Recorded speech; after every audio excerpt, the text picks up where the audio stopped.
to take your hobbies and your interests and make that your personal brand. I think people make that mistake a lot. They say, okay, yeah, I'm interested in, rock collecting. So that's my brand. I'm a rock collecting salesman.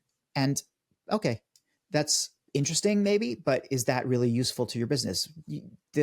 As Mark Schaefer has taught us, especially if you've ever read, and I would highly recommend anybody out there to read the book Known, Known, which gives you this kind of blueprint on how to build your personal brand. But Fun fact. there it is.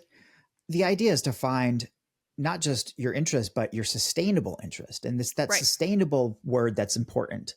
Is your interest something that intersects with a need somewhere, a business need, a market need, a humanity need, whatever it is?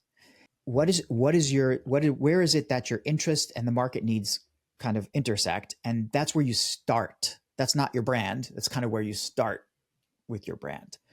You're a killer salesperson. You have this history of sales, but you're also deeply interested in the success of your clients in the food services world. And that's a kind of good intersection. It's also good because it's rare. You're not going to get a lot of people who are thinking the same exact thing in your particular niche. So, you got to figure out what that is first. So it doesn't matter if you're a salesperson or a writer or a painter. You have to figure out what that intersection is. And sometimes you won't, right? And you just keep trying things out until something hits. Once you figure out, I think, where it is that you want to be serving, what is that intersection? What is that sustainable interest? Well, then it's about how you want to get it out there.